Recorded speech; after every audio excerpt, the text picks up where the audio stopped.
Medical doctor and board-certified nephrologist treating and caring for patients with kidney diseases.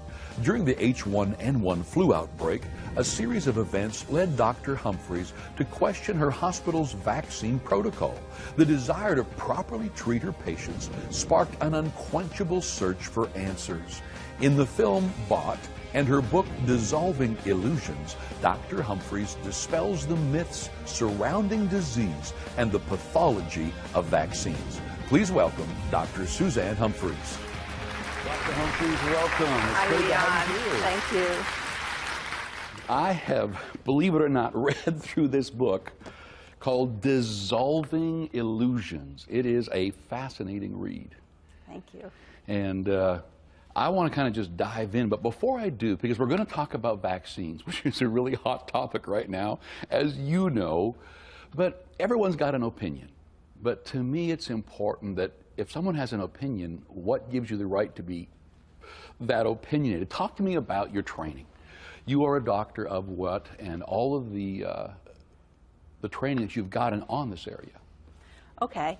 I am a conventionally educated medical doctor. Okay. I went to Temple University in Philadelphia, Pennsylvania, after receiving my bachelor's degree in physics. And then I went on to medical school, and then I did a residency in internal medicine in New York City. And then I decided to specialize farther in nephrology, which is the study of kidneys. So I treated people for some endocrine diseases, high blood pressure, diabetes, kidney failure. I had people on dialysis, lots of metabolic diseases, toxicities.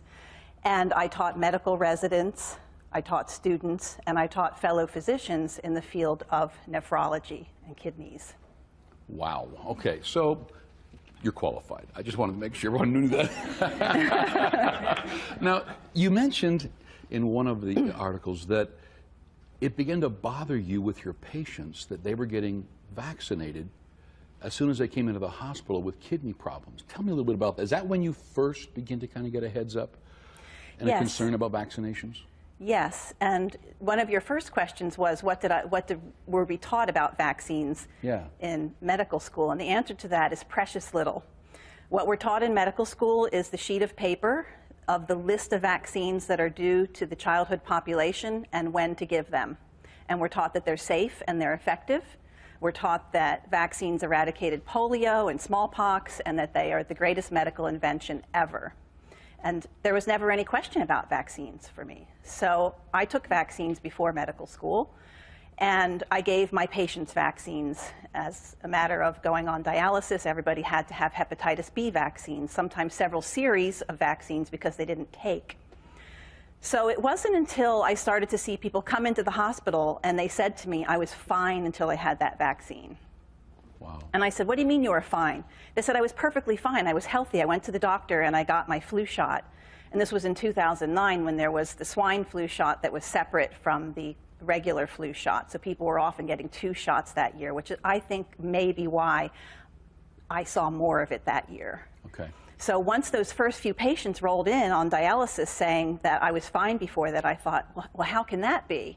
And so I looked into, because I never knew what was in a vaccine. Are you telling me that all of us think that every doctor we talk to is completely trained and an expert in vaccines, and you're telling me you never got trained in vaccines as a doctor?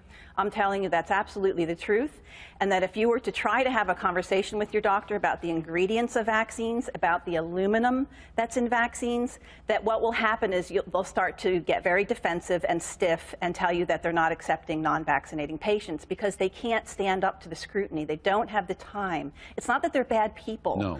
It's that they don't have the time and they haven't been educated, and they're put in this position. Doctors are now put in this position where they're told from on high that vaccines are safe and effective and their non-vaccinating patients are a danger to society. And so they believe that. They believe that their non-vaccinating patients are a danger to other patients in the office. And so as a doctor, I always believed what was told to me from on high. And it wasn't until something didn't make sense to me that sent me to the books when people around me were saying, what you're seeing can't be possible. And I said, how can that be? Let me go research what's in vaccines. Let me research the safety of giving people that already have chronic diseases and kidney diseases vaccines. Let me go see what research is there. Let me see what happened with polio. Let me see what really happened with smallpox. And let me tell you, it was a dark night for me when I started to really see what happened with those diseases. So you can access all that data. It's there to look at. Absolutely. It's all in our medical literature. It's all in the history books. Everything that's in that book is referenced. There are over 800 references in that book. I know that as somebody who's critical of vaccination, I can't just give my opinion. I have to give fact that's backed by history, that's backed by documentation. That's not true of people who are supportive of vaccines. People who are supportive of vaccines can say things like, a baby can tolerate 10,000 vaccines all at once.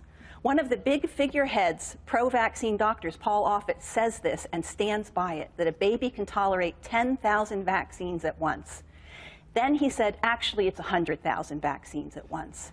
But he doesn't have anything to back that up except a theory. Right. Okay? So I can't do that. I have to go into the medical literature and pull out the actual facts, what happened, what the congressional hearings said back in the 1950s about polio, what other doctors were saying about polio, what the statistics showed about polio.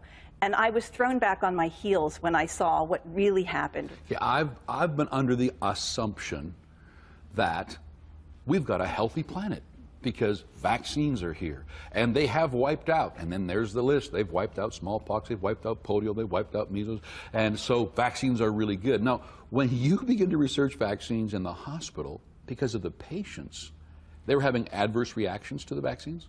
Yes, well, let me just step back a few steps, because what happened at first were people who were healthy came in with kidney failure, and I believe it was caused by the vaccines. The medical charts and all the other specialists came by and said, etiology unclear, we don't know what happened here. And I said, but we have a clue. This person was given a vaccine, became immediately violently ill, and then became dialysis dependent, at least temporarily, in some cases permanently.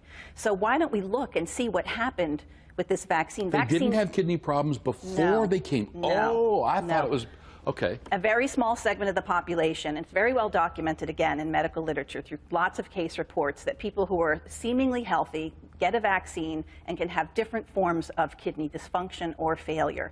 So that was my first clue. Wow. And then I was met with so much resistance. See, ironically, if my administration in the hospital had said, oh, yes, Dr. Humphreys, like any other drug, a vaccine is a drug and can cause side effects, we're going to, tell this person to avoid vaccines in the future. But instead they said, this isn't true, vaccines are safe and effective, and we don't know what happened. And so that sent me researching. And also sent me, when I was consulted on a person in the hospital, I would go back and look at their medication history, because as a nephrologist, about 80% of the time when someone has kidney failure, it's caused by an appropriately prescribed drug. Appropriately prescribed drug, okay? So I would go and look at what the vaccination history was, and sometimes I would see that within 24 hours of getting a vaccine in the hospital, people would develop kidney failure.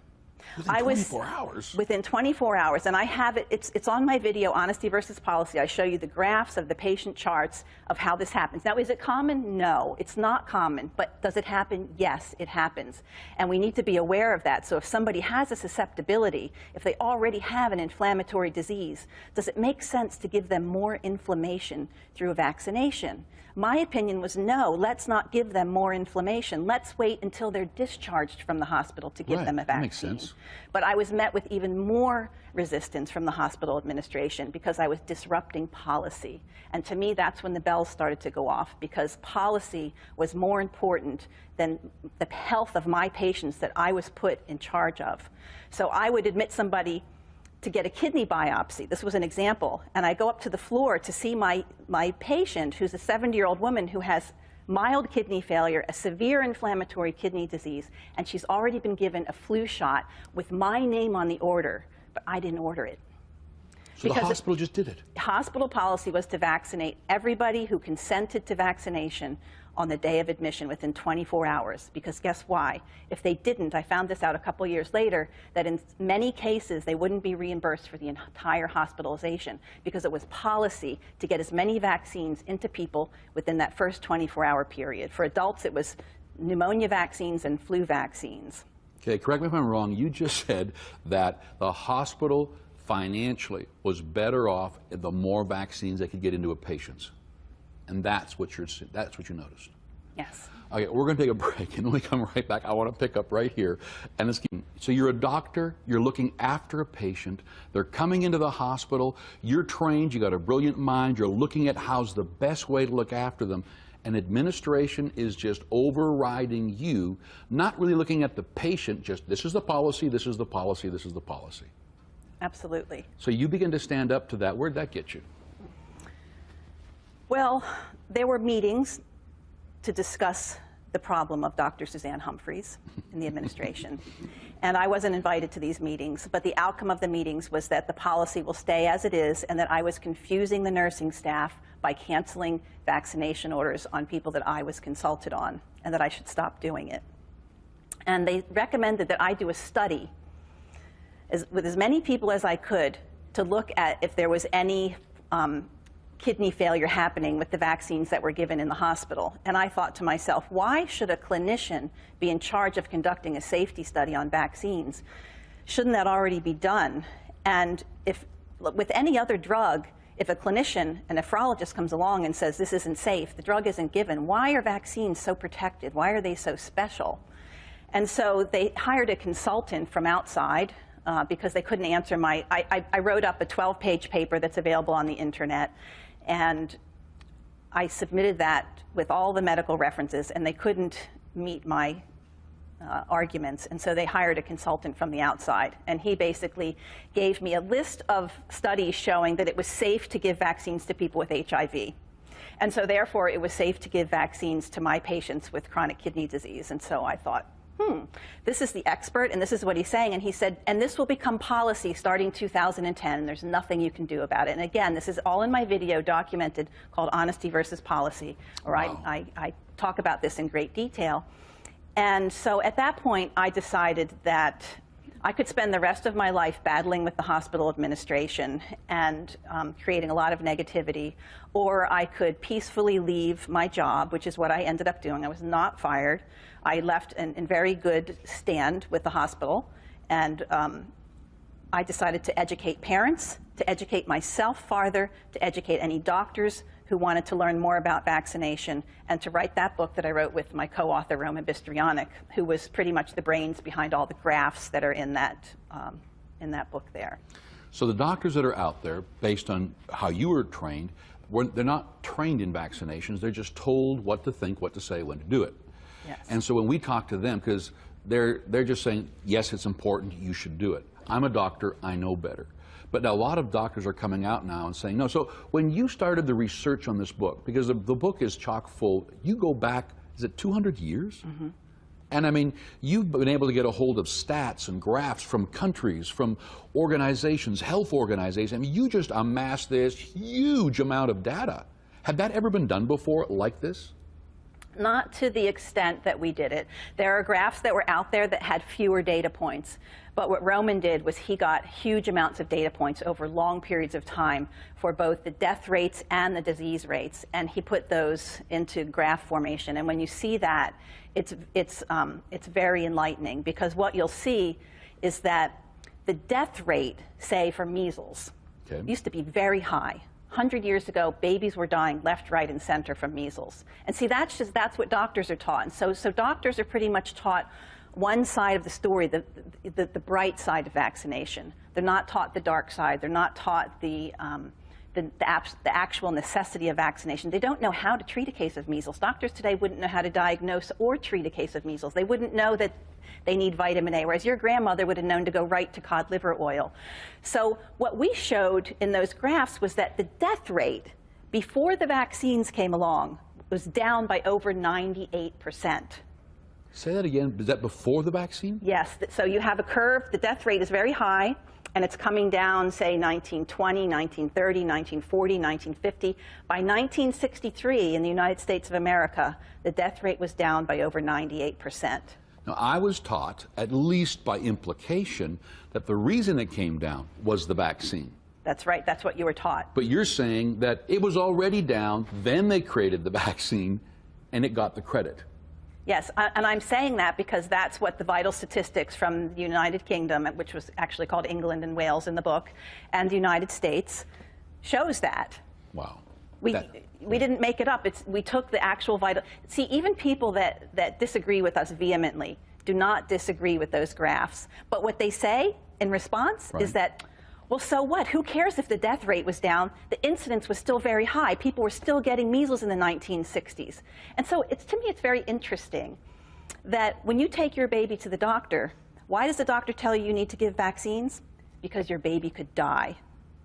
But somehow our graphs that show that the death rate was down by over 98% before the whooping cough vaccine and before the measles vaccine means nothing. If the pharmaceutical industry invented a drug that made a death rate go down by over 98%, it would become a sacrament. Yeah. Okay? But because it was done by sanitation, by clean water, by implementing child labor laws, by having doctors wash their hands before they assist a woman giving birth so that she didn't die of puerperal fever and leave her baby with no breast milk, things like that are what we really have to thank for the death rate going down. Okay, let's talk about that, because I think that's what, when I went through the book, I went, okay, this I did not know. So when there was a high death rate, it wasn't because the disease, you're talking about measles, was so powerful. It was because the population was so weak. Am I saying that right? That's a good way to look at it. So think of a virus as a machine. Okay. That machine it's got a program in it. It's got a genetic program to go in and do its thing no matter what. It's set on course like the space shuttle, okay? Okay. And so who that machine goes into is what really makes the difference.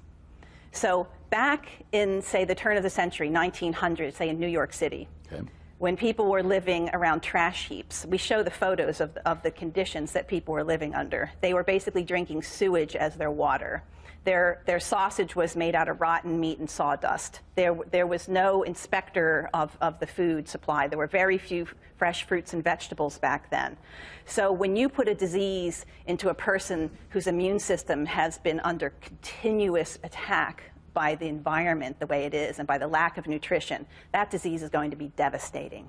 Right. So people were dying of measles. Babies were dying. Toddlers were dying. Smallpox was a problem back then. Lots of diseases that today, in the 1960s, when somebody had measles, the vast majority of people recovered uneventfully. Talk to a teacher that's 70, 75 years old today, and they'll tell you that they were not missing half of their class because of measles outbreaks. Whereas today, a teacher will tell you that 3/4 of their class is missing. In the era of high vaccination for influenza, people are out with flu. I find that very interesting. So when you look at the data, you see a completely different picture than the story that we're told over and over again, that people were dying before the vaccines. They were dying long before the vaccines, but just right before the vaccines, they weren't dying of the diseases that we now have vaccinations for, the major diseases that we write about in the book, which are measles, smallpox, polio, and whooping cough. Wow. Man, our time is already up, and we've hardly even touched it, so we have to do another program. But thank you so much. And the book is filled with not just when I read through it, it had a whole bunch of data. It's got the graphs, it's got the research from multiple places. And if anybody is interested in making a decision on this, I want to encourage you to get the book. It's called Dissolving Illusions: Disease, Vaccines, and the Forgotten History. And you're going to have to make a decision on your own about this topic. Dr. Suzanne Humphries, thank you for being with us today. Thank you.